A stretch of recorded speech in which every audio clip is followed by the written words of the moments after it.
पहलवान जी केहू से केहू परेशान हुई, लेकिन हम अपने मास्टर साहब से पहलवान जी परेशान हैं।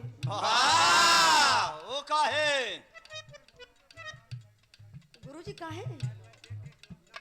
यही उम्र में ही हालात है, उठ के बैठी। कब से पहलवान ही से खोदल करत हो, खोदल करत हो। आप उठत नहीं गुरुदेव, आप उठल जा। ये कुल बचपना गलती है भैया। अच्छा तो डेली कार्यक्रम चलते आपका सम्मान के लिए गुरुदेव उठ के बैठ गए, आप कोनो दिक्कत नहीं बा। अच्छा देखिए अपने मेहरारू से बड़ा प्यार करत रहल।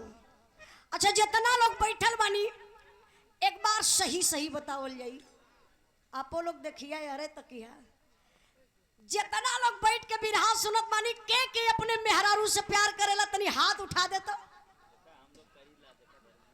अच्छा पहलवान जी अच्छा गुरुदेव लगा तो प्यार नहीं करेला।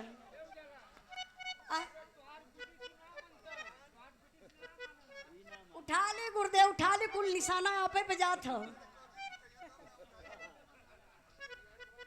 अच्छा देखी हमरे पहलवान जी कहला है सबसे ज्यादा अगर क्यों प्यार करेला तो ये गुरुदेव बैठल हवा।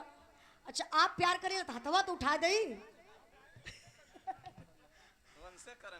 अच्छा आप गुरुजी से प्यार करीला, क्या बात है, ये रिश्ता बड़ा बढ़िया बा। तब का मर्दे मर्दे प्यार ठीक होला। मर्दे का आज तक मर्दे का प्यार।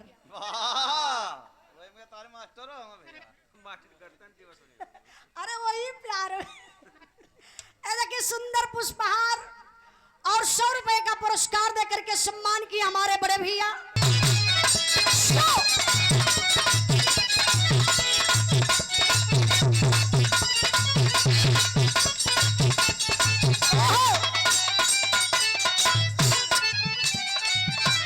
ये मेहरारू कहले बा मास्टर साहब का, अरे कहल हमर माने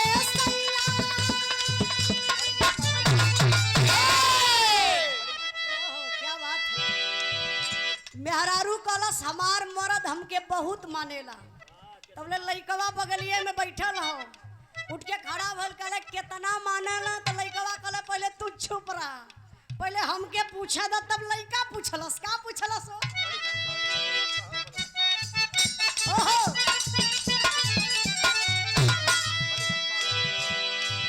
अरे बड़ी झमकावेलु करेला, बड़ी झमकावेलु करेजा तोहरा बलमुआ हुआ है कौना लाइन के।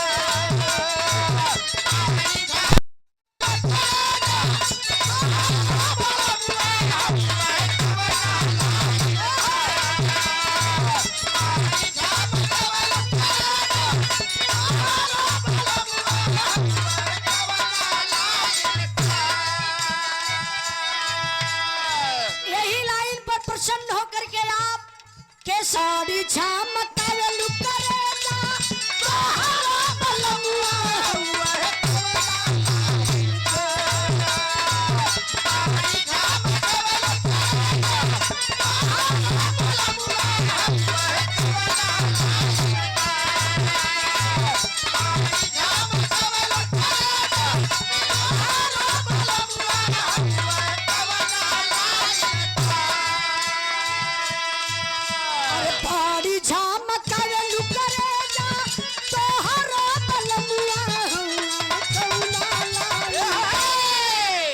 रोज घूमेलु बाजरी, रोज घूमेलु बाजरी।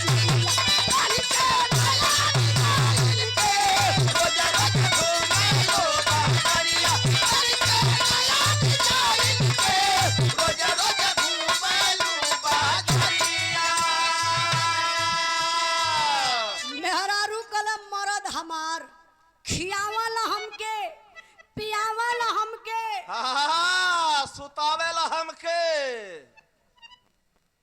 तू ना बतौता तो लोग ना जनता का। मेहरारू कला खियावाला हमके पियावाला हमके घुमावाला हमके, छाती तोहार काहे फाटत बा। हाय हाय जवाब दहलस कहलस का, अरे काहल हमर माने सैया अरे काहल हमर माने सैया तोहरा नियन यरौना